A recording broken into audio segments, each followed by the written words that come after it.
নবী করিম সাল্লাল্লাহু আলাইহি সাল্লাম মানুষকে পরকালের জ্ঞান দিয়েছিলেন, মানুষকে আখিরাতের জবাবদেহিতার কথা বলেছিলেন।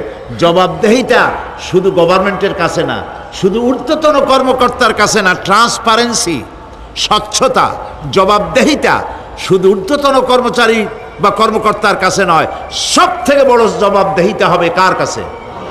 জোরে বলেন, কার কাছে? সে আল্লাহ পাকের কাছে জবাবদেহি করতে হবে প্রত্যেকটি কাজের, প্রত্যেকটি কথার।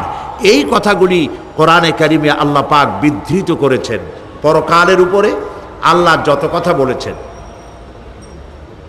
পরকালের উপরে ভিত্তি করে, আখিরাতের উপরে ভিত্তি করে আল্লাহ রাব্বুল আলামিন যত কথা বলেছেন, মওতের কথা, কবরের কথা, হাসরের কথা, সিরাতের কথা, মিজানের কথা, জাহান্নামের কথা, জান্নাতের কথা, বিচারের কথা, পরকাল কেন্দ্রিক যত কথা আল্লাহ পাক কোরআন শরীফে বলেছেন, সব কথাগুলি যদি এক জায়গায় করা যায়, গোটা কোরআন শরীফের 10 পারার সমান হয়ে যাবে।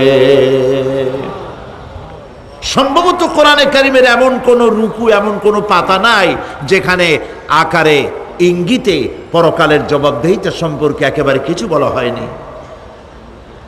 এই পরকাল কেন্দ্রিক কথাগুলির কারণেই সেই জামানার চোর, ডাকাত, ছিনতাইকারী, ধর্ষণকারী সব হেদায়েত হয়ে গিয়েছিল, আর মানুষগুলি পৃথিবীর সর্বশ্রেষ্ঠ সম্মানিত জাতিতে পরিণত হয়ে গেছিল। ঠিক কিনা বলেন? সত্য কিনা বলেন? সন্ত্রাস বন্ধ করতে হলে নৈতিকতার সৃষ্টি করতে হবে, আর নৈতিকতার সৃষ্টি কোরআন ছাড়া আর কিছুতেই করতে পারে না। আমার শিক্ষাঙ্গনে, কলেজ, বিশ্ববিদ্যালয়, হাই স্কুলগুলিতে যে ধরনের মানুষ আজ তৈরি হচ্ছে, আপনারা কি লক্ষ্য করেছেন কি মানুষ হচ্ছে? দেখুন নবীজি কি বলেছেন।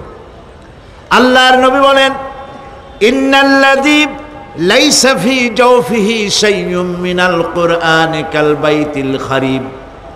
যেই স্মৃতির ভিতরে, যেই দেহের ভিতরে কোরআন নাই, ওই দেহটা একটা বিরান বাড়ির মতো, একটা পোড়ো বাড়ির মতো। যেই বাড়িতে মানুষ থাকে না, এটাকে বিরান বাড়ি বলে। তো যেখানে মানুষ থাকে না, এটা একটা বাড়ি কিন্তু মানুষ নাই, এই বাড়িতে কি থাকে বলেন তো? বলেন। এই কথার জবাবে প্রায় লোকেরা বলে যে ভূত থাকে। আপনারা এই বিষয়ে একেবারে নিশ্চিন্ত হন, পৃথিবীতে ভূত আর পেতনি বলে কিছু নেই। খামোখাই আপনারা ভয় পান, ভূত পেতনি নেই। যে ঘরে মানুষ নাই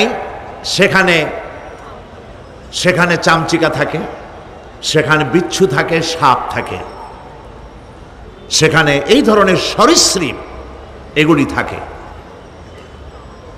এখন যেখানে যেই দেহের মধ্যে কোরআন নাই, সেই দেহটা বিরান বাড়ির মতো।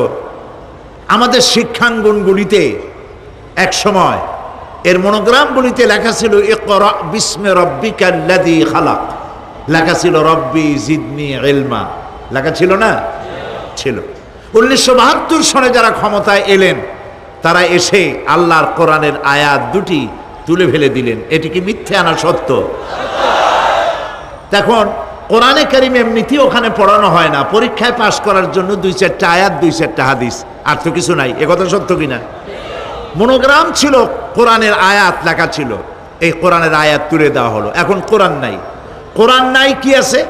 যেই দেহের ভিতরে কোরআন নাই, যে স্মৃতিতে কোরআন নাই, সেটা বিরান বাড়ির মতো। বিরান বাড়িতে বিচ্ছু থাকে, সাপ থাকে, কুইচা থাকে, সেখানে হিংস্র প্রাণী থাকে। যেখানে যে শিক্ষাঙ্গনগুলিতে কোরআন নাই, সেই শিক্ষাঙ্গনিতে ওই সব জিনিস থাকে যা বিরান বাড়িতে থাকে। কথা বুঝতে পেরেছেন? ফলে আমাদের শিক্ষাঙ্গনগুলি থেকে চাঁদাবাজ, মাস্তান, গুন্ডা, ধর্ষণকারী ইত্যাদি সাপ্লাই হচ্ছে, তবে সব না। একটা উল্লেখযোগ্য অংশ খারাপ হয়ে যাচ্ছে। এটা ঠিক কিনা বলেন? এই খারাপ যদি ভালো বানাতে চাই, নীতি নৈতিকতা ছাড়া, কোরআনের শিক্ষা ছাড়া, পরকালের জবাবদেহি তার চিন্তা ছাড়া আমরা আমাদের শিক্ষাঙ্গনকে বিডিআর দিয়া, পুলিশ দিয়া, আর্মি অপারেশন করে এই নীতি নৈতিকতার সৃষ্টি করা যাবে না। মানুষ ওজনে কম দেয়, খাদ্যে ভেজাল দেয়, জমিনের আইল ঠেলে, বউকে পর্দায় রাখে না, মিথ্যা কথা বলে, ওয়াদা খেলাপ করে, প্রতারণা করে, এই সব জিনিস আপনি বন্ধ করতে পারবেন না। ক্লিন হার্ট তো ভালো, এর থেকেও বড় কোনো অপারেশন যদি থাকে সে অপারেশন করেও মানব গোষ্ঠীকে ভালো বানানো যাবে না। একটি জিনিসই মানুষকে ভালো করতে পারে, সেটা হলো আল্লাহর কাছে কিয়ামতের দিন জবাবদেহিতা। এই জবাবদেহিতার উপরে ভিত্তি করেই আমি আপনাদের সামনে কথা বলতে চাই, যদি আল্লাহ পাক আমাদেরকে তৌফিক দান করেন। আমরা বলি আমিন। কাফেরেরা তিনটি জিনিসের প্রথম জিনিসের সাথে তারা দ্বিমত খুব একটা করতে পারে নাই। তারাও জানতো যে আল্লাহ এক আছেন। তাদের যে দেবতাগুলি ছিল এ সম্পর্কে তাদের ধারণা ছিল যে দেবতাগুলিও ওই আল্লাহর তৈরি করা, তবে আল্লাহর কাজের এরা হলো অংশীদার।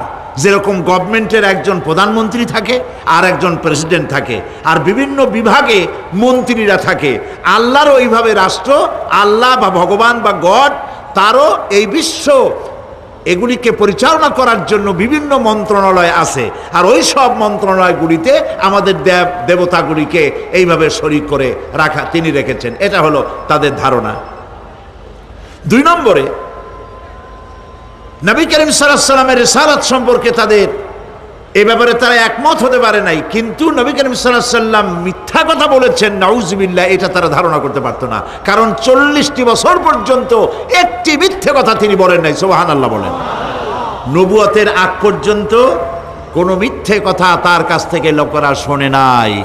সুবহানাল্লাহ। কি বলেন? আমরা দেখতেছি আমাদের কোন আত্মীয় স্বজন, মরা আত্মীয় স্বজন বেঁচে এসে ওই জগৎ সম্পর্কে আমাদেরকে কিছু বলতে পারতেছে? কেউ পারে না।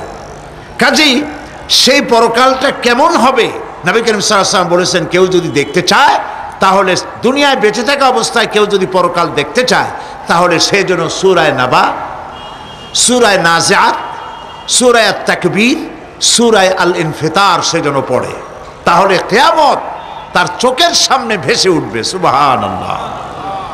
আল্লাহ পাক বলছেন, আম্মা ইয়াতাসাআলুন, তারা কি সব ব্যাপারে জিজ্ঞাসাবাদ করছে? আনিন নাবাইল আযীম, সেই মহা ব্যাপারটি, সেই মহা খবরের ব্যাপারেই কি তারা এসব প্রশ্ন করছে? আল্লাযী হুম ফীহি মুখতালিফুন, যে ব্যাপারে তারা নিজেরাই মতদ্বৈততায় ভুগছে এবং নিজেরাই ঠাট্টা বিদ্রুপ ইত্যাদি করে বেড়াচ্ছে। কাল্লা সায়ালামুন, কখনো নয়, অবশ্যই তারা জানতে পারবে। সুম্মা কাল্লা সায়ালামুন, পুনরায় বলছি অবশ্যই তারা এই বিষয়টি জানতে পারবে। এ হলো আয়াত যদ্দূর পড়েছিলাম তার শাব্দিক তরজমা। এরা আম্মা ইয়াতাসাআলুন আনিন নাবাইল আযীম, নাবাইল আজিম বলতে কিয়ামত এবং পরকালকে বুঝায়। ইয়াতাসাআলুন বলতে জিজ্ঞাসাবাদ। পরস্পর পরস্পরকে তারা জিজ্ঞাসা করত, কি ভাই আমরা নাকি মরে যাব, তারপর নাকি জিন্দা হব, এটা কেমন কথা? আল্লাযী হুম ফীহি মুখতালিফুন, যে বিষয় নিয়ে তারা পরকালের বিষয়টি নিয়ে পরস্পর পরস্পরে ঠাট্টা করত, বিদ্রুপ করত। পরকাল সম্পর্কে অবিশ্বাসী যারা ছিল তাদের প্রশ্নগুলো কিরকম ছিল কোরআনে কারীম তা বিধৃত করছে। প্রিয় ভাই সব, কোরআন কোনো গোপন কিতাব নয়। আল্লাহ পাক কোনো জিনিস গোপন রাখেন নাই, সব জিনিসকে মানুষের সামনে স্পষ্ট করে দিয়েছে। সুবহানাল্লাহ বলেন। কিন্তু এখানে একটা দুঃখ আছে, সেটা হলো এই যে কোরআন শরীফ সম্পর্কে আমাদের মুসলমানদের একটি গ্রুপ, একটি দল, তারা বলে বেড়ান যে কোরআন তো আসলে আমরা বুঝবো না, আমরা হলাম পাবলিক, কোরআনের আমরা বুঝবো কি, এগুলি সব আলেম ওলামাদের কাম, আমরা বুঝবো না। আসেন আমাদের অন্যরা কি বলে, হুজুররা কি বলে দেখি, সেই সব বইপত্র পড়ি। প্রিয় ভাই সব, বুজুর্গরা মুরব্বীরা যে কথা বলেন সেই কথা যে সঠিক তা বোঝার জন্যই তো কোরআন প্রয়োজন।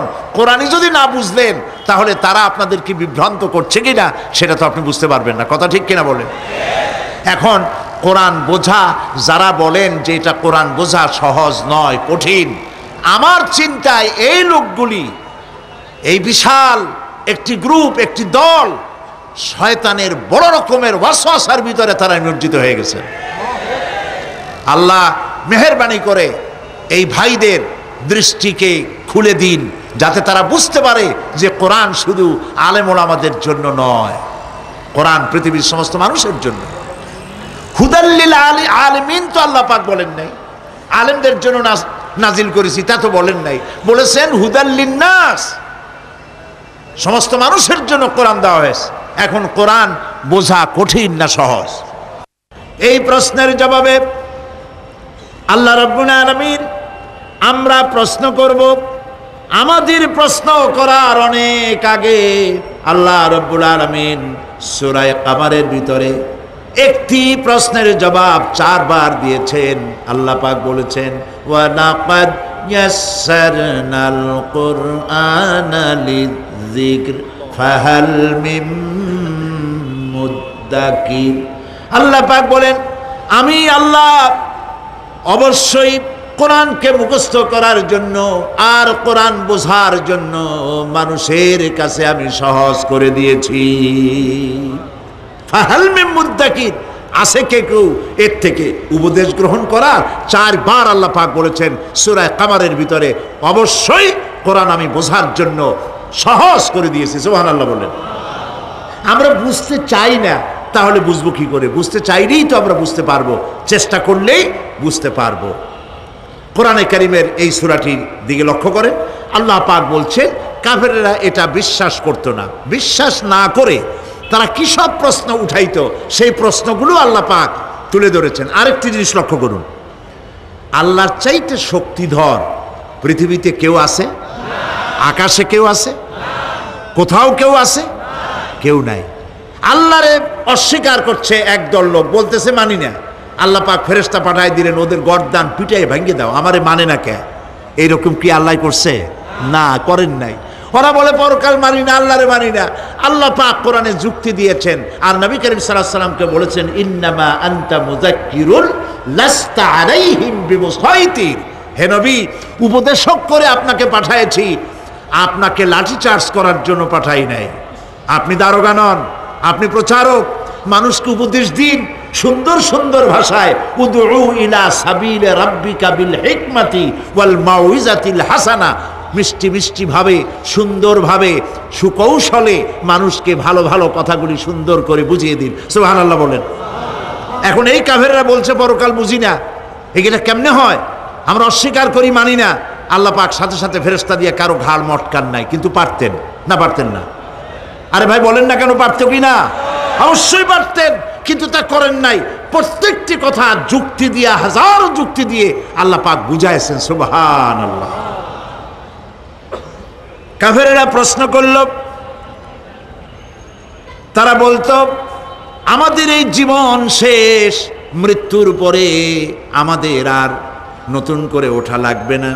ওরা বলতো, ইন্না হাউলানি লায়াকুলুনা ইন হিয়া ইল্লা মাউতাতুনাল উলা ওয়া মা নাহনু বিমুনশারিন। তারা বলতো এই জীবনটাই আমাদের শেষ, এইখানে আমরা মৃত্যু ছাড়া, আমাদের এই জীবন ছাড়া আর কিছুই নাই, আর আমাদেরকে পুনরুত্থিত করা হবে না। পরিষ্কার তারা বলতো যে আমাদেরকে পুনরুত্থিত করা হবে না। এরপরে তারা আরো বলতো, মা নাদরি মাসসাআতু ওয়া নাযুন্নু ইল্লা যান্না ওয়া মা নাহনু বিমুস্তাইকিনিন। ওরা বলতো কিয়ামত কি জিনিস তা আমরা জানি না, আমরা বুঝি না, আমরা শুধু অনুমান করি মাত্র, আর আমাদের বিশ্বাস হলো আমাদেরকে কখনোই উঠানো হবে না, পুনরুত্থিত আমরা হব না। প্রিয় ভাই সব, এইভাবে তারা পরকালকে অস্বীকার করার কথাগুলি তারা বলতো। কাফেরেরা প্রশ্ন তুলতো, আমরা আর আমাদের মৃত্যুর পরে আর আমাদেরকে জিন্দা করা হবে না। আখিরাতের জীবন সম্পর্কে কাফেরেরা আরো বলতো, ওয়াকালু আইযা কুন্না ইযামান ওয়া রুফাতান আইন্না লামাবউসুনা খালকান জাদীদা। তারা বলতো যে আমরা মরে যাওয়ার পর আমাদের গোশতগুলি মিশে যাবে, হাড্ডি গুড্ডিগুলি পচে যাবে, এরপরে আমাদেরকে নতুন করে চিন্তা করা হবে, এটা মাথার মধ্যে ঢোকে না। কি আশ্চর্য ধরনের কথাটা হবে কি করে? কাফের বেঈমানেরা আরো নানা ধরনের প্রশ্ন তারা করত। তারা বলতো, আইদা মিতনা ওয়া কুন্না তুরাবান যালিকা রাজউম বাঈদ, আমরা মাটিতে মিশে যাব, তারপরেও কি আমাদেরকে চিন্তা করা হবে, আমাদেরকে আবার উঠানো হবে? এটা তো বুদ্ধির, এটা চিন্তার বাইরের কথা, এটা তো মানতে পারি না। আসলে কাফেরদের এই বক্তব্য অনুযায়ী পরকালের জীবন বুদ্ধি বহির্ভূত নয়। ওরা যে বলে যে এটা আমাদের বুদ্ধিতে কুলায় না, আসলে তারা বুদ্ধি খাটায় নাই। কাফের তো বুদ্ধি খাটায় নাই। যেমন আমাদের ইউনিভার্সিটিতে ঢাকা বিশ্ববিদ্যালয়ে একজন ছিল, হ্যাঁ আমি নাম নাই নিলাম, আপনারা তো বুঝে ভালাইছেন। সে কয় যে পরকাল বিশ্বাস করি না, বিয়ে টিয়া মানি না, মরা এটা হইতে পারে কিন্তু মরার পরে আরেকটা জীবন হবে, ওইখানে হিসাব হবে, বিচার হবে, এই সমস্ত মানি না। এর থেকে আমারে তোমরা, আমি মরার পর হ্যাঁ মানে গোসল করাইও না, কাফন পরাইও না, জানাজা মানাজা এইগুলি আমি বিশ্বাস করি না। নাউযুবিল্লাহ। কত বড় কপাল পোড়া, কত বড় কপাল পোড়া! ও মরার পর তার এই চিন্তা সম্পর্কে যখন আমি জানতে পেরেছি, আমার ধারণা হয়েছে ওই লোকটার উপরে আমার খুব দুঃখ হয় না। যেরকম কত কাফের আসছে, কত নাস্তিক আসছে, বিদায় হয়ে গেছে, এগুলো কোনো ব্যাপার না দুনিয়ার ইতিহাসে। সব থেকে বড় ব্যাপার হলো এই লোকটি বাংলা বিভাগে বছরের পর বছর, যুগের পর যুগ শিক্ষকতা করেছে ঢাকা বিশ্ববিদ্যালয়ে। সে কত সোনার টুকরা ছেলেকে কয়লার খনি বানায় দিয়েছে। এই জন্য বিশ্ববিদ্যালয়ে যারা চাকরি করে সরকারের দেখা উচিত কাদেরকে চাকরি, সেখানে শিক্ষকতা করার জন্য কাদেরকে নিয়োগ করা হচ্ছে, তারা নামাজি কিনা, তারা পরিষ্কার কিনা, তারা জেনাকার কিনা, তারা মদ খায় কিনা, তারা শয়তানি করে কিনা, দেখে শুনে ভালো মানুষ দেওয়া উচিত। মরে গেল, তারপরে তাকে রাখা হলো ডায়াবেটিক সেন্টারের মারিচুয়ারি ডিপ ফ্রিজের মধ্যে। তিনি বলে গেলেন, আমি মরার পর আমাকে মেডিকেল কলেজে পাঠায় দিও, তারা আমারে কাটা ছেঁড়া করিয়া তারপরে অপারেশন শিখবে। তো তার নসিহত অনুযায়ী তাই করা হলো, ওসিয়ত অনুযায়ী। যখন মেডিকেল কলেজের ছেলেরা টের পেল যে ওই নাস্তিকরা আনতেছে মেডিকেল কলেজে অপারেশন করে আমাদের শেখাবার জন্য, তারা বললো আল্লাহর হস্তে মাপ চাই, এই শয়তানের এদিকে আনবেন না। কারণ সারা জীবন সে আল্লাহরে মানে নাই, অস্বীকার করেছে। পরে কাটা ছিঁড়া করে আমরা যদি কিছু শিখি তো তাই দিয়া যে রুগী ভালো হবে, অপারেশন করলে সেটাও মরবে।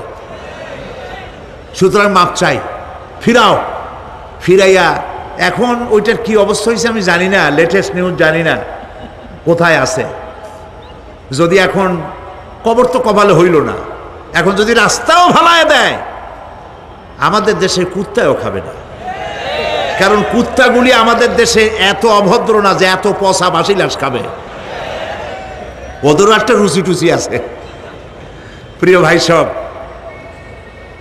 এদের চিন্তা, এদের বুদ্ধি হলো, এদের বুদ্ধি সীমিত বুদ্ধি।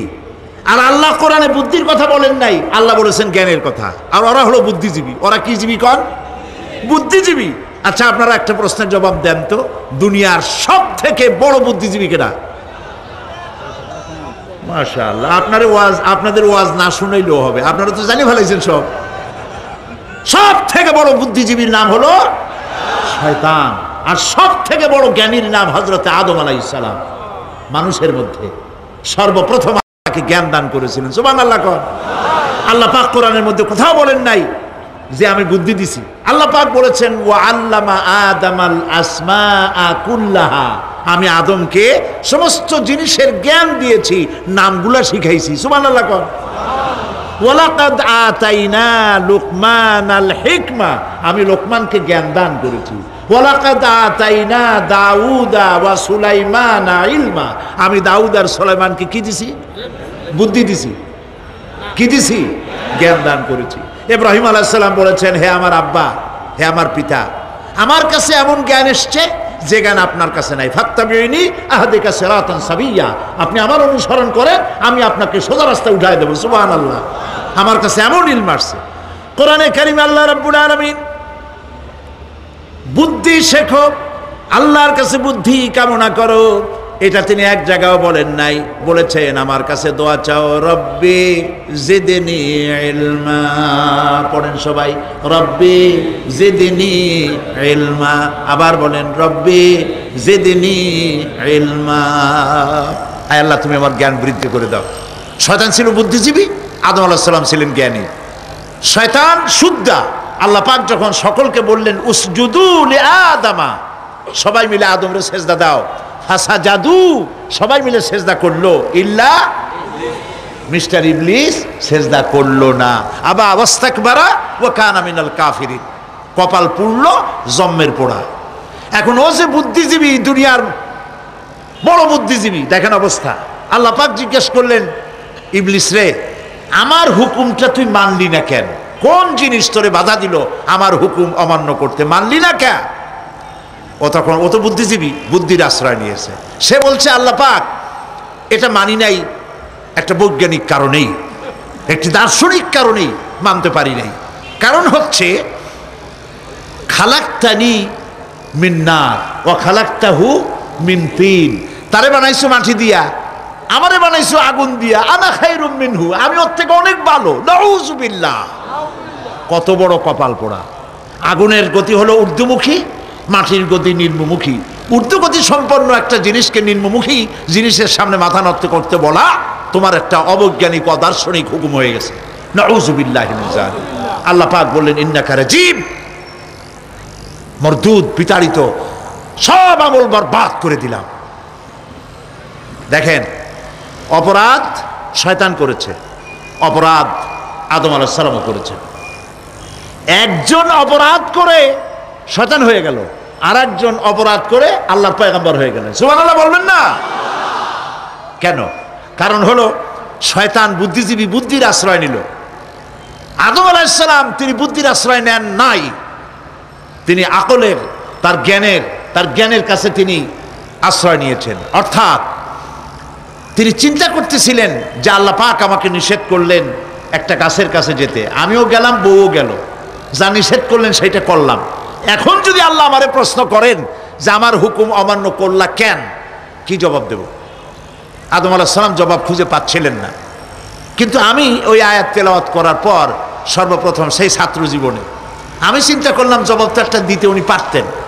ছাত্র মানুষের মধ্যে তো নানান চিন্তা আসে, তো আমার চিন্তা আসলে উনি একটা জবাব তো দিতে পারতেন, আমাদের আবাল বাসার একটা জবাব তো দিতে পারতেন, এই যে আল্লাহ পাক সবই ঠিক আছে, অপরাধ আমি করেছি, ভুল আমি করেছি, কিন্তু আমার এটা জানতে ইচ্ছে হয় জান্নাতের সমস্ত নাজ নেয়ামত আমার জন্য তুমি জায়েজ করে দিলা, যে গাছটার কাছে যাওয়া যাবে না, ফল খাওয়া যাবে না, এরকম একটা গাছ জান্নাতের মধ্যে বানাইয়া আমারই বিপদে ভালাইলা কেন? এরকম একটা জবাব তিনি দিতে পারতেন, কিন্তু তিনি দেন নাই। কারণ তিনি বুঝতে পেরেছেন মহাশক্তিধর আকাশ আর জমিনের মালিক আল্লাহ রাব্বুল আলামিনের সামনে আর্গুমেন্ট চলে না, তার সামনে আর্গুমেন্ট চলে না, সারেন্ডার চলে, আত্মসমর্পণ করা চলে। হযরত আদম আলাইহিস সালাম কোন আর্গুমেন্টের কাছে গেলেন না, কেঁদে কেঁদে অস্থির হয়ে যাচ্ছেন। আল্লাহ রাব্বুল আলামিন যখন প্রশ্ন করবেন, আদম রে আমার হুকুম ভাঙলি কেন, অমান্য করলি কেন, কি জবাব দেব? আর ঠিক সেই মুহূর্তেই রাব্বুল আলামিন প্রশ্ন করলেন, আদম রে আমার হুকুম অমান্য করলে কেন? হযরত আদম আলাইহিস সালাম কোনো বুদ্ধির আশ্রয় না নিয়া তার জ্ঞান তাকে বলে দিল, আল্লাহ তাকে কালেমা শিখাই দিলেন। উদ্বুদ্ধ হয়ে তিনি আল্লাহ রাব্বুল আলামিনের সামনে মাথা নত করে দিয়ে বললেন, রব্বানা যালামনা আনফুসানা ওয়া ইল্লাম তাগফির লানা ওয়া তারহামনা লানাকুনান্না মিনাল খাসিরিন। রব্বানা যালামনা, হে আল্লাহ আমি আমার নফসের পরে, যালামনা আনফুসানা, আমি আমার নফসের পরে জুলম করেছি, অত্যাচার করেছি। ওয়া ইল্লাম তাগফির লানা, তুমি যদি আমাকে ক্ষমা না করো। জ্ঞান কত দেখেন, শুধু ক্ষমা চান নাই, বলেছেন তুমি যদি আমাকে ক্ষমা না করো, ওয়া তারহামনা, আর যদি দয়া না করো, লানাকুনান্না মিনাল খাসিরিন, আমি ক্ষতিগ্রস্ত হয়ে যাব। কতটা জ্ঞানের অধিকারী তিনি! তিনি এটা বললেন না যে শুধু মাফ করে দাও, শুধু মাফ করলে হবে না, মাফও করা লাগবে, আর আগে যেমন দয়া করতে স্নেহ করতে সেটাও করা লাগবে। সুবহানাল্লাহ। আল্লাহ পাক রাজি হয়ে গেলেন। রাজি হন নাই? আল্লাহ রাব্বুল আলামিন হযরত আদম আলাইহিস সালামকে শুধু ক্ষমা করলেন না, ক্ষমাও করলেন, আর নবীর মর্যাদা দিয়ে আল্লাহ রাব্বুল আলামিন দুনিয়ায় পাঠাইয়া দিলেন। সুতরাং বুদ্ধি দিয়ে কাফেররা বুদ্ধির আশ্রয় গ্রহণ করে সর্বনাশ করেছে যে পরকাল হইতে পারে না, মরে যাব আবার উঠবো, আবার এই শরীর কেমনে তৈরি হবে, এইটা তাদের বুদ্ধিতে কুলায় নাই। কিন্তু বুদ্ধি দিয়া চিন্তা করলে বোঝা যাইতো যে হ্যাঁ পরকাল একটা হইতে পারে। আর একটা কথা বলি, সেটা হলো এই, বহুত মানুষ আছে পরকাল বিশ্বাস করে না। আছে না এমন? আছে। এখন আমরা বিশ্বাস করি পরকাল, আমরা কারা কারা বিশ্বাস করি হাত উঁচু করে দেখান তো। আলহামদুলিল্লাহ বলি, বলেন আলহামদুলিল্লাহ। এখন যারা বিশ্বাস করে না তাদেরকে জানাতে চাই, আমরা যারা পরকালে বিশ্বাস করি, তাহলে পরকাল যদি না হয়, কিয়ামত যদি না হয়, বিচার আচার যদি কিছু না হয়, আমরাও বেঁচে গেলাম, আপনারাও বেঁচে গেলেন। কিন্তু সত্য সত্যই যদি পরকাল একটা হয়, বিচার যদি হয়, আমরা বেঁচে যাব, ফেসে যাবা তোমরা। প্রিয় ভাই সব, আল্লাহ রাব্বুল আলামিন সুন্দর করে বুঝাচ্ছেন, দেখো পরকাল কেন হবে, এটা বুদ্ধি দিয়ে চিন্তা করো, জ্ঞান দিয়ে চিন্তা করো। সারা বছর ব্যবসা করার পর হিসাব নিকাশের একটা দিন আসে, আসে না? বলেন আসে কিনা?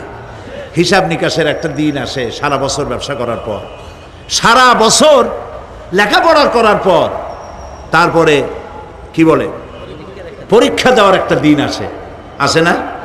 তো সারা জীবন আপনি এখানে কাজবাজ করবেন, এখানে আপনি ভালো করলেন মন্দ করলেন, এর কোনো জবাব হবে না, বিচার হবে না। এটা পাগলে চিন্তা করতে পারে, আর পাগলেরা চিন্তা করে বলেই তারা বলে, পাগলেরই এটা কথা, মাটির পুতুল যেমনে নাচায় তেমনে নাচি, পুতুলের কি দোষ। মরিয়া দেখেন, এই গান যারা বিশ্বাস করে, মরিয়া দেখেন অবস্থাটা কি হয়। ফেরেশতারা আসা ধোপায় যেমন কাপড় আশ্রায়, ওই রকম ঠ্যাং ধরিয়া কবরের মধ্যে আশ্রাবে, আর বলবে যেমনে আশ্রায় তেমনে আশ্রাই, ফেরেশতার কি দোষ।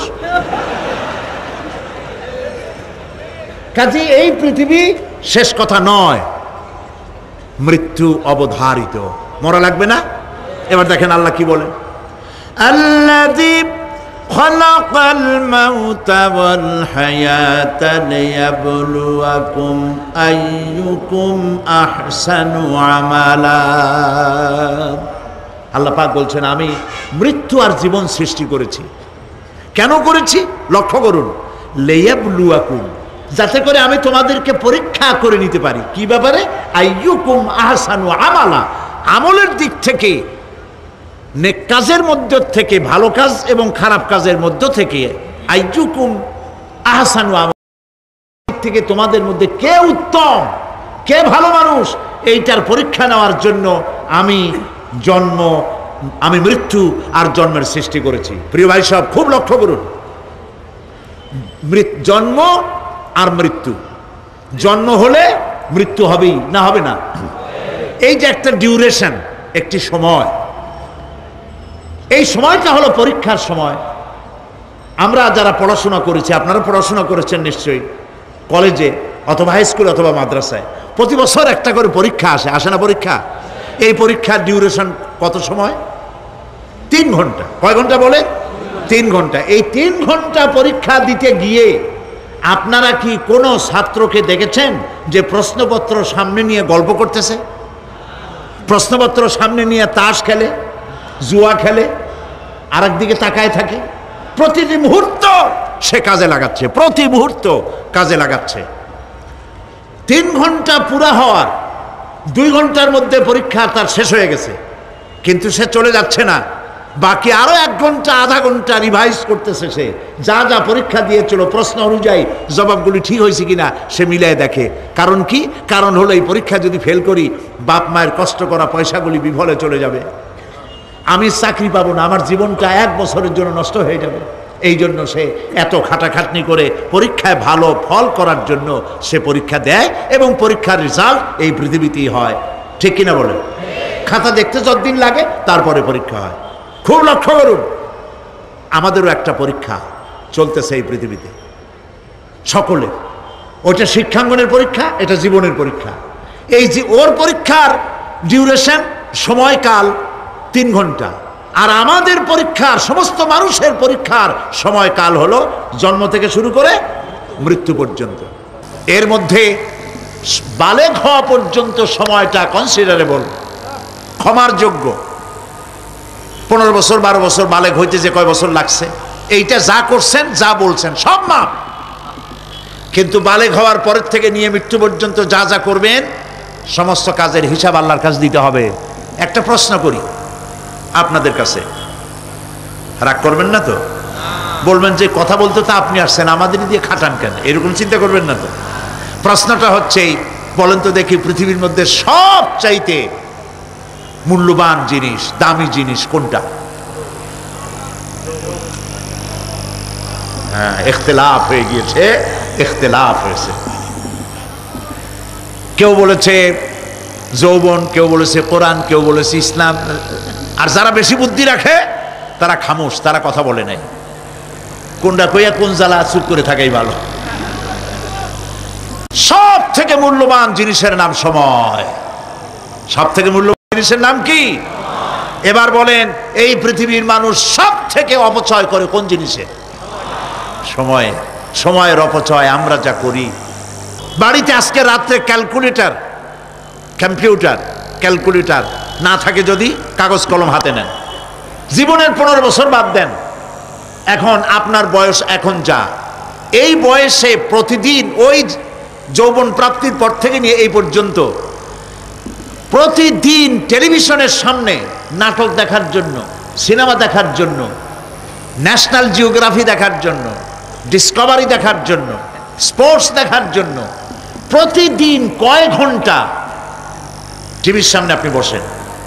এরপরে আপনি এগুলিকে সপ্তাহে কয় ঘন্টা হয়, মাসে কয় ঘন্টা হয়, বছরে কয় ঘন্টা হয়। বয়স এখন আপনার 50 বছর, 15 বছর বাদ দেন, 35 বছর। হিসাব করেন কয় বছর আপনি টেলিভিশনের সামনে বসা ছিলেন। আমার কথা কি মাথায় ঢুকছে? কয় বছর টেলিভিশন আর সিনেমা হলে বসা ছিলেন? চায়ের দোকানে গল্প করতে গিয়ে, আড্ডা মারতে গিয়ে কতটা সময় নষ্ট করেছেন? রবীন্দ্রনাথ, যতীন্দ্রনাথ, যোগীনাথ, তারপরে শরৎচন্দ্র, এই সমস্ত এই নাম মনে আসলো। কবি, সাহিত্যিক, ঔপন্যাসিক, নাট্যকার, তাদের বইপত্র, গল্পের বই, ভূতের গল্প, এই সমস্ত গল্পের বই পড়িয়া জীবনে কতটা সময় নষ্ট করেছেন। সবগুলি এক জায়গায় করেন, সবগুলি এক জায়গায় করেন। এরপরে আপনার চোখ ছানা বড় হয়ে যাবে, দেখতে পাবেন আপনার জীবনের উল্লেখযোগ্য 35 বছরের কম করে হলেও 20 বা 25 বছর অপচয় হয়ে গেছে, নষ্ট হয়ে গেছে। ইন্না লিল্লাহি ওয়া ইন্না ইলাইহি রাজিউন। জীবনের সব থেকে মূল্যবান সময়গুলি নষ্ট করে ফেলেছি আমরা। আল্লাহ পাক বলেছেন, পরীক্ষা নেওয়ার জন্যই এই পৃথিবীতে দিয়েছিলাম। এখন ওর পরীক্ষার, ছাত্রের পরীক্ষার সময় 3 ঘন্টা, রেজাল্ট আউট হবে এখন। আর আপনার আমার পরীক্ষা মৃত্যুতে, জন্ম থেকে শুরু মৃত্যু পর্যন্ত, কিন্তু রেজাল্ট এখানে আউট হবে না। রেজাল্ট আউট হবে কোথায়? কিয়ামতের দিন। কোথায় হবে? হতেই হবে কিয়ামতের দিন। সেদিন এই পৃথিবীতে যারা ভালো কাজ করবে, ভালো কাজের জন্য আল্লাহ পুরস্কার দিবেন, আর মন্দ কাজ যারা করবে তাদের জন্য তিরস্কার তারা পাবেই। এই জন্য বিচার, কিয়ামত হওয়া, বিচার হওয়া, এটা বিবেকের দাবি, এটা জ্ঞানের দাবি। যারা বুদ্ধিজীবী দাবি করে, কপাল পোড়া, এরা এটা বোঝে না, এদের মাথার মধ্যে এটা ঢোকে না। ঠিক কিনা বলে? প্রিয় ভাই সব, কিয়ামত হবে এবং কিয়ামতে আল্লাহর দরবারে আমাদের সকলকে উঠতে হবে, এতে কোনো সন্দেহের অবকাশ নেই। এবার দেখেন, আল্লাহ পাক এবার যুক্তি দিয়ে বুঝাচ্ছেন। সুবহানাল্লাহ বলেন। তোমরা যারা বলো যে মরে যাব, পচে যাব, মাটির সাথে মিশে যাব, আবার জিন্দা হব কেমনে? আল্লাহ বলে, কেমনে জিন্দা হবা বুঝাই। সুবহানাল্লাহ বলেন। আল্লাহ রাব্বুল আলামিন বলেন, আল্লাহুল্লাযী আরসালার রিয়াহা ফাতুসিরু সাহাবা ফাসুকনাহু ইলা বালাদিম মাইয়িতিন ফাআহইয়ানা বিহিল আরদা বা'দা মাউতিহা কাযালিকান নুশুর। আল্লাহ পাক বলেন, লক্ষ্য করে দেখো, সমুদ্রের লবণাক্ত পানিগুলি বাষ্পীয় আকারে মেঘমালায় পরিণত করে দেই, আর বাতাসকে হুকুম করি মেঘটাকে টেনে নিয়ে যাও অমুক জায়গায়। আল্লাহ যেখানে বৃষ্টি দিতে চান বাতাস মেঘকে ঠেলে নিয়ে সেখানে নিয়ে আসে। বৃষ্টির পানিগুলি পড়ল, আল্লাহ পাক বলেন আকাশের সেই বৃষ্টির পানি দিয়া মরা জমিনকে আমি জিন্দা করে দিলাম। ফাআহইয়ানা বিহিল আরদা বা'দা মাউতিহা, এই মৃত্যু জমিনকে আমি জিন্দা করলাম। সেখানে তুমি বীজ বপন করলে, সেই বীজগুলি বীজের মাথা ফাটাইয়া চারাগুলি কে বাড়ি করে দিল? মাটির আস্তরণ, মাটির আস্তরণের মধ্যে কদুর বিচি, লাউর বিচি। আপনারা কদু কন না লাউ বলেন?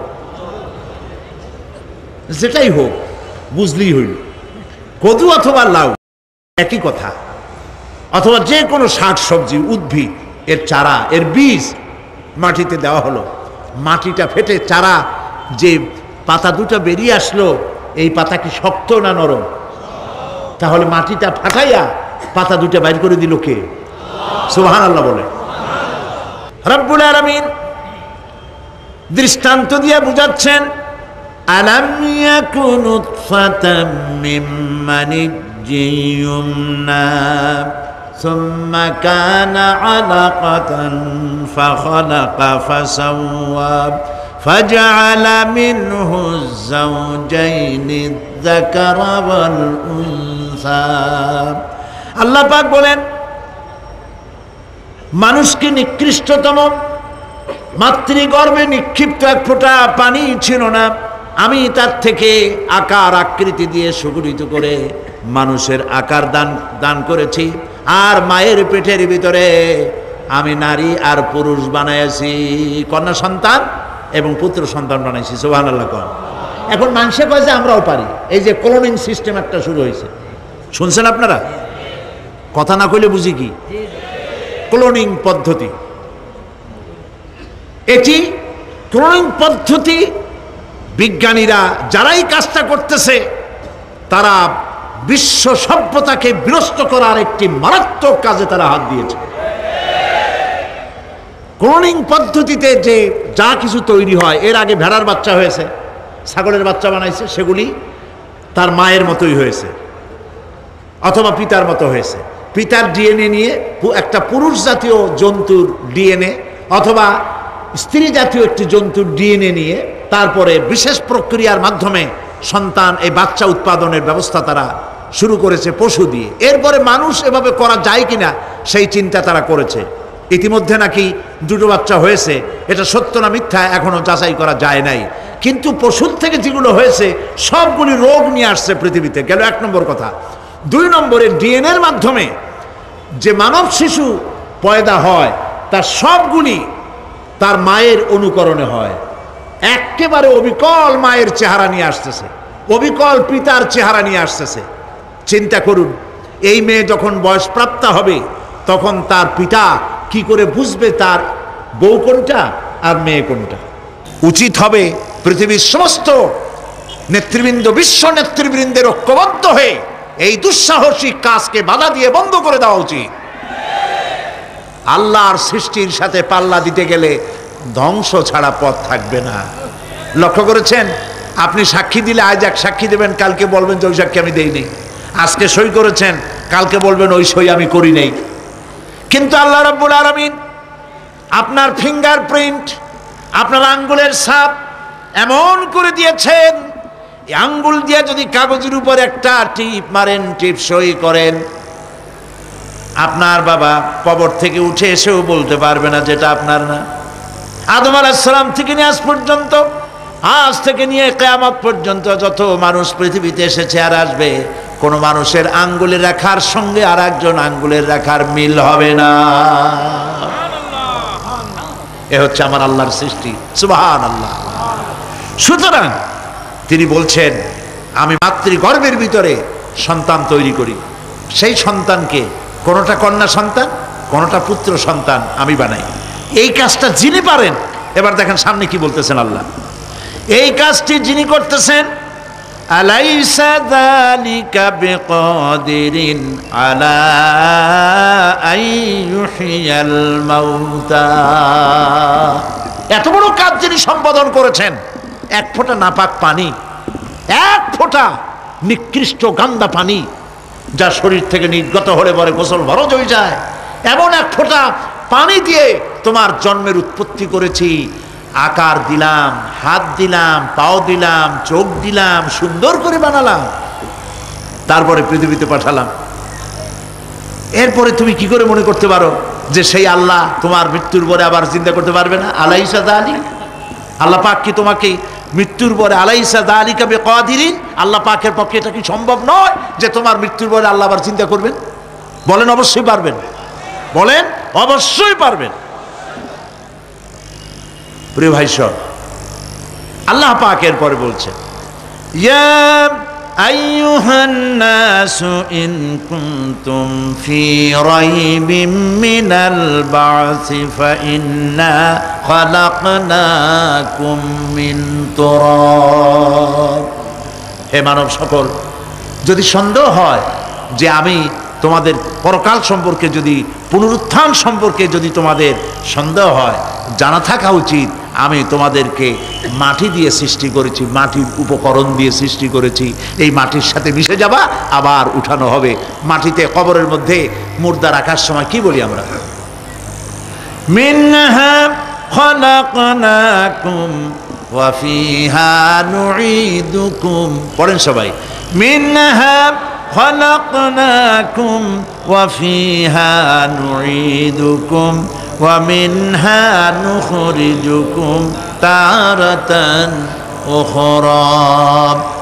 মাতৃগর্ভের ভিতরে মানুষকে আল্লাহ রাব্বুল আলামিন হাত পাও চক্ষু কর্ণনাসিকা দিয়ে সুন্দর করে মায়ের পেটের ভিতরে বানায়া এই পৃথিবীতে আল্লাহ পাক পাঠায় দেন। আর আল্লাহ পাক বলেন, সুম্মা নুখরিজুকুম তিফলা, বাচ্চার আকারে মায়ের পেট থেকে বের করে দিলাম। যে আল্লাহ রাব্বুল আলামিন এইভাবে করে তোমাদেরকে সৃষ্টি করেন, যালিকা বিআন্নাল্লাহা হুয়াল হক, জেনে রাখো এ সব কিছু এই জন্যই ঘটে যেহেতু আল্লাহ রাব্বুল আলামিন, আল্লাহ তাআলা মহাসত্য, তিনি যা বলেন তাও সত্য, তার কথার মধ্যে কোনো রকমের বৈপরীত্য নাই। ব্যারোমিটার যন্ত্র আছে, যে যন্ত্রের মাধ্যমে আবহাওয়া মাপা হয়, বৃষ্টি হবে কি হবে না, ঝড় হবে কি হবে না, জলোচ্ছ্বাস হবে কি হবে না, এগুলি ব্যারোমিটার যন্ত্র দিয়া, আবহাওয়া মাপা যন্ত্র দিয়ে তারা মাপে। কিন্তু আপনারা কি কখনো শুনেছেন যে রেডিও টেলিভিশনে বলা হয়েছে সন্দ্বীপ, কুতুবদিয়া, হাতিয়া, সেন্ট মার্টিন এবং বাঁশখালী, আর কি কোন দু একটার নাম, কক্সবাজার, পতেঙ্গা ইত্যাদির উপর দিয়ে 280 মাইল স্পিডে ঝোড়ো হাওয়া প্রবাহিত হবে, আগামীকাল 30 ফিট উঁচু হয়ে জলোচ্ছ্বাস হবে, এরকম কথা বলে কেউ? কি বলে? হইতে পারে, হইতে পারে, বজ্রসহ বৃষ্টিপাত হতে পারে। এবার কোরআন শরীফ দেখুন তো, কোরআন শরীফে কোথাও আছে পরকাল হইলেও হইতে পারে, কবর আযাব এটাও হয়তো হইতে পারে, জান্নাত আর জাহান্নাম থাকতেও পারে, এরকম কথা আছে না। সব কথা ডাইরেক্ট, কোন কথার ভিতরে কোন রকমের বৈপরীত্য নাই। আল্লাহ রাব্বুল আলামিন বলেছেন, ইযাস সামাউ ফাতারাত, আকাশসমূহ যখন বিদীর্ণ হয়ে যাবে, ওয়া ইযাল কাওয়াকিবু তাসারাত, আর যখন তারকাসমূহ বিক্ষিপ্ত হয়ে পড়বে, ওয়া ইযাল কুবুরু বুসিরাত, আর যখন কবরের ভিতরে যা কিছু আছে সব উদ্গীরণ করে দেওয়া হবে। সমস্ত কথাগুলি ডাইরেক্ট, যালিকা বিআন্নাল্লাহা হুয়াল হক, যেহেতু আল্লাহ মহাসত্য, ওয়া মান আসতাকু মিনাল্লাহি কিলা, আর আল্লাহর চাইতে সত্যবাদী আর কে আছে? বলেন আছে কেউ? সে আল্লাহ রাব্বুল আলামিন বলেন, এত কিছু কাজ এত সুন্দর ব্যবস্থাপনা করে যিনি করেন, ওয়া আন্নাহু ইউহিল মাউতা ওয়া আন্নাহু আলা কুল্লি শাইইন কাদির। সে আল্লাহ রাব্বুল আলামিন তোমাদেরকে তোমাদের মৃত্যুর পরে আবার জিন্দা করবেন, এতে সন্দেহ করার কোনো কারণ নাই। وأن الساعة آتية لا ريب فيها وأن الله يبعث من في القبور। আল্লাহ পাক বলছেন অবশ্যই কিয়ামত আসবে, তাকে কেউ বিন্দুমাত্র এতে কোনো সন্দেহ নাই। আর وأن الله يبعث من في القبور, আর আল্লাহ পাক অবশ্যই কবরে যা কিছু আছে সব বের করে নিয়ে আসবেন। কান্নাহুম জারাদুম মুনতাশির, যেমন আপনারা দেখছেন কিনা এই যে যখন বন্যা বলে, পানি টানি যখন ওঠে, বন্যা না কি বলে, তুফান, বন্যা ইত্যাদি যখন হওয়ার সম্ভাবনা হয়, তখন মাটি থেকে গ্রাম্য পরিবেশে দেখা যায় মাটি থেকে পোকামাকড়গুলি এভাবে উঠতে থাকে। দেখছেন না আপনারা? দেখছেন কিনা? পাখাওয়ালা পিঁপড়াগুলি এইভাবে সব উঠতে থাকে। কান্নাহুম জারাদুম মুনতাশির, এইভাবে করে পোকামাকড় পতঙ্গগুলি যেভাবে মাটি থেকে উদ্গত হতে থাকে, সমস্ত খবরগুলি থেকে মানুষগুলি এভাবে উদ্গত হয়ে যাবে। তবে হ্যাঁ, আপনারা একটা প্রশ্ন করতে পারেন যে কবর দিয়ে সব উঠবে, কিন্তু যে মানুষের বাগে খাইছে তার কি হবে? যে মানুষ আগুনে পড়ে গেছে তার কি হবে? যে নদীর মধ্যে ডুবে গেছে তার কি হবে? যে কুমিরের পেটে চলে গেছে তার কি হবে? এরকম একটা প্রশ্ন আপনারা করতে পারেন। কবর কাকে বলে সেটা আমাদের জানতে হবে। কবর শুধু মাটির গর্তটাকেই কবর বলা হয় না, এটি আলমে বারজাখ, এটি পর্দা, এটা জবনিকা। মৃত্যুর পরের জীবনটাই হলো আলমে আখিরাত পর্যন্ত যাইতে যে জীবনটা লাগে, যে একটি সময় আছে, এই সময়টার নামটাই হলো কবর। সেটা গর্তের মধ্যে হইতে পারে, মাটির মধ্যে, সেটা বাঘের পেটে হতে পারে, সেটা কুমিরের পেটে হতে পারে, সেটা পানিতে পচে যেতে পারে, এটা কোনো বিষয় না। আল্লাহ পাক উঠাতে চাইবেন এবং সমস্ত কিছুকে কিয়ামতের দিন আল্লাহ রাব্বুল আলামিন তার দরবারে হাজির করবেন। তাহলে আমরা বুঝতে পারলাম যে কিয়ামত যে হবে এই ব্যাপারে কোনো সন্দেহের অবকাশ নাই। এখন ওই কিয়ামতের দিন আল্লাহ রাব্বুল আলামিন আমাদের বিচার নেবেন, হিসাব করবেন। দুনিয়ায় যে পরীক্ষা দিয়েছিলাম, এই পরীক্ষায় যদি কেউ একবার ফেল করে, আর একবার পরীক্ষা দিয়ে পাশ করার সুযোগ আছে, আরো একবার যদি ফেল করে আবার পরীক্ষা দিয়ে পাশ করার সুযোগ আছে। 10 বার পরীক্ষা দিবেন, 10 বার ফেল করবেন, 100 বার পরীক্ষা দিবেন, 100 বার ফেল করবেন, তারপরেও আবার পরীক্ষা দেওয়ার সুযোগ আছে। কিন্তু কিয়ামতের ময়দানে যদি কোনো মানুষ তার জীবনের পরীক্ষায় যদি ফেল করে, দ্বিতীয়বার পরীক্ষা দিয়া পাশ করার আর কোনো সুযোগ নাই। এই পৃথিবীতে জজ কোর্টে কেউ হেরে গেল, হাইকোর্টে আপিল করার সুযোগ আছে। হাইকোর্টে যদি হেরে যায়, সুপ্রিম কোর্টে কেস করে জেতার সুযোগ আছে, আপিল করার সুযোগ আছে। সুপ্রিম কোর্টেও হেরে গেল, প্রেসিডেন্টের কাছে জীবন ভিক্ষা চাওয়া যাইতে পারে। কিন্তু কিয়ামতে আখিরাতে আদালতে ওই জায়গায় মানুষ যদি একবার তার জীবনের মামলায় হেরে যায়, দ্বিতীয়বার আপিল করার আর কোনো জায়গা নাই। কঠিন জায়গা, সেই জায়গা হবে এবং সেখানে সবাইকে উঠতেই হবে। সুতরাং এই যে প্রশ্ন করা হয় যে এই কিয়ামত কবে হবে, এটা বিশ্বাস করি না, হ্যান ত্যান ইত্যাদি, মরলে আবার জিন্দা করবে কে, এইসব প্রশ্নের কোনো দাম নাই। আল্লাহ পাক এই ব্যাপারে আরেকটি কথা বলছেন, ইয়াসআলুনাকা কাআন্নাকা হাফিয়্যুন আনহা কুল ইন্নামা ইলমুহা ইনদাল্লাহ ولكن أكثر الناس لا يعلمون। হে নবী, এরা আপনার কাছে এই প্রশ্নটা করে এইভাবে যে কিয়ামত কবে আসবে, মনে হয় যেন আপনি এটা জানেন। এই ইলম কিয়ামত কবে হবে মনে হয় যেন আপনি এটা জানেন, সেই জন্য তারা এই প্রশ্নটা করছে। আসলে কুল ইন্নামা ইলমুহা ইনদাল্লাহ, কিয়ামত কবে হবে এটা কে জানেন? ওয়ালাকিন্না আকসারান নাস লা ইয়ালামুন, অবশ্যই অধিকাংশ মানুষের এইটা জানে না কিয়ামত কবে হবে, এটা একমাত্র আল্লাহ পাক জানেন। পরকালের জীবন যে হবে এতে কোনো সন্দেহ নাই, সেই ব্যাপারে আল্লাহ পাক বলছেন, আআনতুম আশাদ্দু খালকান আমিস সামাউ বানাহা। তোমরা যে পুনরুত্থান সম্পর্কে অস্বীকার করো, এবার চিন্তা করো, তোমারে বানানো কঠিন না ওই মহা আকাশটা বানানো কঠিন? কোনটা কঠিন বলেন না আপনারা, কোনটা কঠিন? আপনারা একটু তাকায় দেখেন তো, এই যে বিশাল প্যান্ডেল, এই প্যান্ডেলে খুঁটি আছে না নাই? আছে কি না? কতগুলা খুঁটি গুনতে আপনার আধা ঘন্টা খানেক সময় লাগবে, ঠিক না? এই একটা প্যান্ডেল বানাতে যদি এতগুলি খুঁটি লাগে, তাহলে বিশাল আকাশে যদি এই রকম খুঁটি লাগতো আকাশটারে ঝুলায় রাখার জন্য, তাহলে চিন্তা করেন তো, খুঁটির জ্বালায় গাড়ি টাড়ি চালান যাইতো? আছে কোনো খুঁটি? জোরে বলেন, আছে? নাই। ওই আকাশটাকে আল্লাহ পাক বলছেন, আনতুম আশাদ্দু খালকান আমিস সামাউ বানাহা। তোমারে বানানো কঠিন না ওই বিশাল আকাশ বানানো কঠিন? কোনটা কঠিন ছিল? তো ওই আকাশটা বানানোই তো আল্লাহ পাকের কাছে সহজ হয়ে গেছে। তাহলে তোমারে একবার বানাইয়া যে একবার বানাতে পেরেছেন তিনি আবার জিন্দা করতে পারবেন না, এই চিন্তা কেন করো? আল্লাহ রাব্বুল আলামিন কোরআনে কারীমের ভিতরে পরিষ্কার করে বলেছেন, ওরা বলে, কাফের বেঈমানেরা বলে, ক্বালা মান ইউহয়িল ইযামা ওয়া হিয়া রামীম। আমাদের হাড় গোড় যখন পচে যাবে, গলে যাবে, কে আমাদের জিন্দা করবে?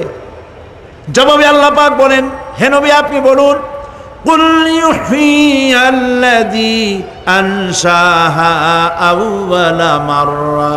আপনি বলে দিন যে আল্লাহ রাব্বুল আলামিন একবার তোমাকে সৃষ্টি করেছেন, প্রথমবার যিনি সৃষ্টি করেছেন, দ্বিতীয়বার মৃত্যুর পরে আবার তিনি জিন্দা করবেন। কেন বিশ্বাস করো না? সুতরাং এই যে আল্লাহ পাক মানুষকে জীবন দিয়েছেন, এই জীবনের পরে মৃত্যু, মৃত্যুর পরে আবার আমাদের সকলকে উঠতে হবে এবং আল্লাহ পাকের দরবারে আমাদেরকে উপস্থিত হতে হবে।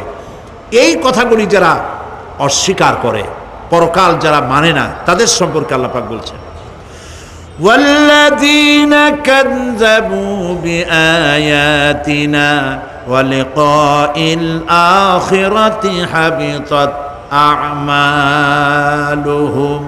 আল্লাহ পাক বলেন, যারা পরকালকে অস্বীকার করেছে, আখিরাত যারা মানে না, তাদের জিন্দেগীর সকল আমলগুলিকে আল্লাহ পাক বরবাদ করে দিবেন। পরকালের বিশ্বাসের উপরে ভিত্তি করেই মানুষের চরিত্র ভালো হইতে বলেন পারে। একটা দৃষ্টান্ত দেই, একটা দৃষ্টান্ত।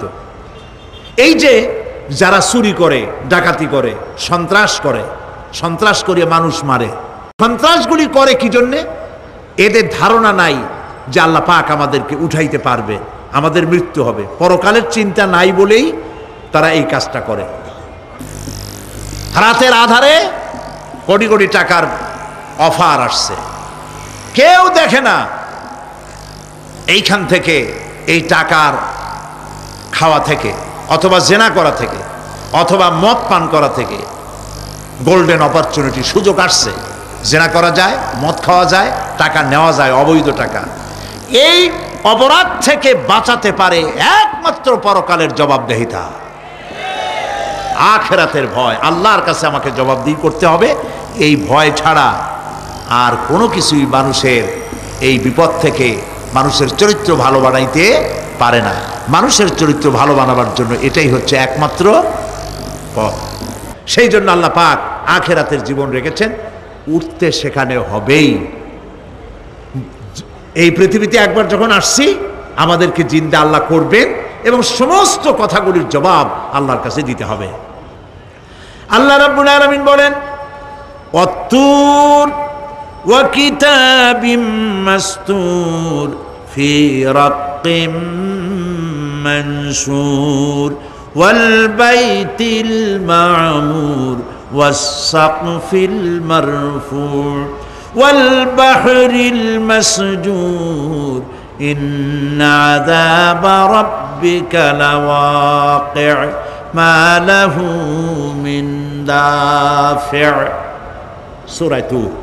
আল্লাহ পাক বলছেন তুর পাহাড়ের শপথ, তুর পাহাড়ের শপথ, সেই প্রকাশ্য পবিত্র গ্রন্থের শপথ যা লিপিবদ্ধ রয়েছে মসৃণ ঝিল্লিতে, চর্ম ঝিল্লিতে লিপিবদ্ধ রয়েছে। আরো শপথ বাইতুল মামুরের, আরো শপথ সুউচ্চ আকাশের, আরো শপথ উচ্ছ্বাসিত তরঙ্গায়িত সমুদ্রের। নিশ্চয়ই সেই আযাব আসবে, আযাব মানে কিয়ামত, সেই পরকাল অবশ্যই আসবে। মা লাহু মিন দাফিআ, এই শাস্তি থেকে, এই কিয়ামত আসা থেকে, এই কিয়ামত সংগঠিত হওয়া থেকে রোধ করার মতো ক্ষমতা কারো নাই। সুবহানাল্লাহ। এখন আল্লাহ পাক তুর পাহাড়ের কসম করছেন। তুর পর্বত হচ্ছে সেই পর্বতের কথাই ধরা যাক, যেখানে এটি ঐতিহাসিক পর্বত। হযরতে মূসা আলাইহিস সালামকে আল্লাহ রাব্বুল আলামিন যেখানে নবুয়তের শিরস্থান পড়িয়ে দিয়েছিলেন, তুর পাহাড়ের ভিতরে। অতুর সিনিন, তুর পাহাড়ের কসম আল্লাহ পাক বলছেন। এবং খোদায়ের আল্লাহ রাব্বুল আলামিনের সঙ্গে বিরোধিতা করার কারণে ফেরাউনকে এই তুর পাহাড়ের কাছেই লোহিত সাগরের মধ্যে, দরিয়ায় নীলের মধ্যে আল্লাহ পাক ডুবিয়ে মেরেছিলেন। এবং নির্যাতিত বনি ইসরাইলকে শাস্তি দেওয়ার চূড়ান্ত সিদ্ধান্ত এই তুর পাহাড়েই আল্লাহ পাক দিয়েছিলেন।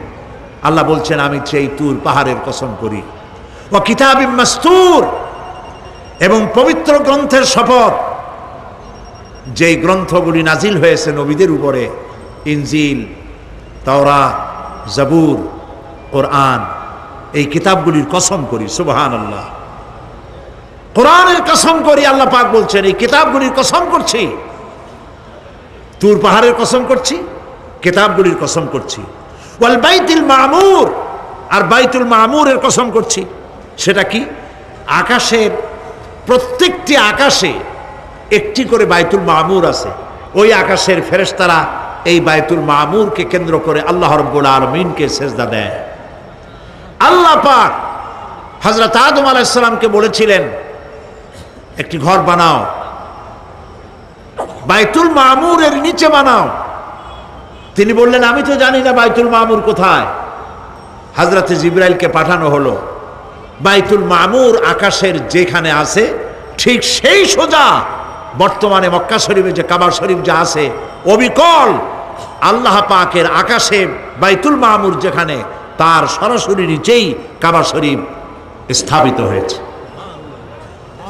আল্লাহ রাব্বুল আলামিন বলছেন, আমি এই বাইতুল মামুরের কসম করছি। এরপরে আল্লাহ পাক বলছেন যে ফেরেশতারা যে বাইতুল মামুরকে তাওয়াফ করে এবং আল্লাহ পাকের ইবাদত করে, সেই বাইতুল মামুরের কসম। ওয়াস-সাকফিল মারফু, সুউচ্চ আকাশের কসম। এই আকাশ আল্লাহ পাক সৃষ্টি করেছেন বিগাইরে আমাদিন, কোন রকমের কোনো খুঁটি ছাড়াই। সুবহানাল্লাহ বলি আমরা। এই বিশাল আকাশ সম্পর্কে ওই যে বুদ্ধিজীবী যারা, কোরআনের জ্ঞান যাদের কাছে নাই, তারা বলে যে আকাশ বলতে কিছু নাই, ওইটা একটা নীলা নীলা, বহুত দূর, সেই জন্য নীলা নীলা দেখা যায়। এই পৃথিবী সম্পর্কেও তাদের ধারণা এই পৃথিবীও কিছু না, এটা হলো ওই যে কি বলে, সূর্যের কাছের থেকে একটা উজ্জ্বল জ্যোতিষ্ক খুব ফোর্সে যাচ্ছিল, এই ফোর্স সহ্য করতে না পেরে সূর্যের একটি অংশ মহাশূন্যের উপরে ছিটকে পড়ল, ঘুরতে ঘুরতে পৃথিবীর আকার ধারণ করেছে। এই হলো ওদের ধারণা। অ্যাক্সিডেন্টের মাধ্যমে নাকি এই পৃথিবী হয়েছে। মূল কথা হলো, এইভাবে করে যদি কোনো একটা গ্রহ উজ্জ্বল জ্যোতিষ্ক যাওয়ার কারণে পৃথিবী হয়ে থাকে, তাহলে এখন তো পৃথিবীতে মানুষ ধরতেছে না, মানুষ তো অনেক বেশি বেড়ে গেছে। তাহলে আর একটা জ্যোতিষ্ক দয়া করে সূর্যের পাশ দিয়ে যাইয়া আর একটা খণ্ড ফালাই দিয়া আর একটা পৃথিবী বানায় না কেন? প্রিয় ভাই সব, আল্লাহ পাক বলছেন ওয়াস-সাকফিল মারফু, আমি এই বিশাল আকাশের কসম করি। সুবহানাল্লাহ। এরপরে ওয়াল বাহরিল মাসজুর, পৃথিবীতে প্রবাহিত উচ্ছ্বসিত তরঙ্গায়িত সমুদ্র রাজির কসম করি। সুবহানাল্লাহ। আচ্ছা বলেন তো, এই পৃথিবী এর নিচে কি? এই পৃথিবীর নিচে কি? এই পৃথিবী মহাশূন্যের উপরে ঘুরছে। লক্ষ্য করেন আল্লাহর কত বড় শক্তি। আটলান্টিক মহাসাগর কোথায় বলতে পারবেন না? এই পৃথিবীতে। আটলান্টিক মহাসাগর কোথায়? এই পৃথিবীতে। আটলান্টিক মহাসাগর, প্রশান্ত মহাসাগর, ভূমধ্য সাগর, যত সাগর আর মহাসাগর সব এই পৃথিবীতে। এই পৃথিবী অসংখ্য পাহাড়, অসংখ্য সমুদ্র আর অসংখ্য মানবরাজি নিয়ে লাটিমের মতো ঘুরতেছে। সুবহানাল্লাহ। মহাশূন্যের উপরে, মহাশূন্যের উপরে লাটিম যেমন ঘোরে পৃথিবী তেমন ঘোরে, অথচ মানুষগুলো ছিটকে পড়ে যায় না, পানিগুলি উড়ে কোথাও পড়ে যায় না। সুবহানাল্লাহ বলতে ইচ্ছে করে না। আল্লাহ রাব্বুল আলামিন সূরা ইয়াসিনের মধ্যে বলেছেন, লাশ-শামসু ইয়ানবাগি লাহা আন তুদরিকাল কমারা ওয়ালাল লাইলু সাবিকুন নাহার ওয়া কুল্লুন ফি ফালাকিন ইয়াসবাহুন। সূর্য চন্দ্রের অধিকার নষ্ট করতে পারে না। রাত দুপুরের সময় সূর্য উঠবে না। দিনের দুপুর বেলায় চন্দ্র উদিত হয়ে সূর্যের আলোকে নিষ্প্রভ করতে পারে না। চন্দ্র সূর্যের আগে যেতে পারে না, সূর্য চন্দ্রের আগে যেতে পারে না। কারো গায়ে কারো ধাক্কা লাগে না। অসংখ্য তারকারাজি উড়ে বেড়াতেছে, কারো সাথে কারো কোনো ধাক্কা নাই, কোনো সংঘর্ষ নাই। মহাশূন্যের উপরে সূর্য চন্দ্র যেমন ঘোরে, ওয়া কুল্লুন ফি ফালাকি ইয়াসবাহুন। চাঁদ আর সূর্য যেমন ঘোরে, মহাশূন্যে যা আছে তাও ঘোরে। এই পৃথিবীটা মহাশূন্যের উপরে, গোটা পৃথিবী সমস্ত সমুদ্র আর মহাসমুদ্র নিয়ে সব ঘুরতেছে। সুবহানাল্লাহ। ওয়াল বাহরিল মাসজুর, তরঙ্গায়িত উচ্ছ্বসিত সমুদ্র রাজির কসম করি, সমুদ্র সন্দ্বীপ যাওয়ার সময় কেমন অবস্থা হয় যদি তুফানে পড়ে। দাল্লা মান তাদউনা ইল্লা ইয়াহু, সকলের কথা মানুষ ভুলে যায়। মৌজুন কাল জিবাল, পাহাড়ের মতো যখন ঢেউগুলো আসতে থাকে সবাই সব ভুলে যায়, তখন মনে পড়ে শুধু আল্লাহ। কি মনে পড়ে? আল্লাহ। আল্লাহ কত বড়, সমুদ্রের কাছে যাই দেখেন। সুবহানাল্লাহ। এই বিশাল বিশাল সমুদ্র রাজির কসম করছি। এতগুলি কসম করে আল্লাহ পাক কোরআনে কারীমের মধ্যে বলছেন, দেখো এই সব জিনিসগুলি আমি সৃষ্টি করেছি, আর এই জিনিসগুলির কসম করে বলছি সেই পরকাল অবশ্যই অনুষ্ঠিত হবে, সেই আযাব আসবে। কেউ এই পরকাল অনুষ্ঠিত হওয়া থেকে কেউ ফিরাইয়া রাখতে পারবে না। এখন তোমরা প্রশ্ন করতেছো, আল্লাযী ফীহি আল্লাযী হুম ফীহি মুখতালিফুন, এই ব্যাপারে তোমরা ইখতিলাফ করতেছো, মতবিরোধ করতেছো, ঠাট্টা করতেছো, বিদ্রূপ করতেছো। কাল্লা সায়ালামুন, অবশ্যই তোমরা জানতে পারবে। সুম্মা কাল্লা সায়ালামুন, অবশ্যই তোমরা জানতে পারবে সেই পরকাল হবে, এতে কোনো সন্দেহ নাই। সুবহানাল্লাহ।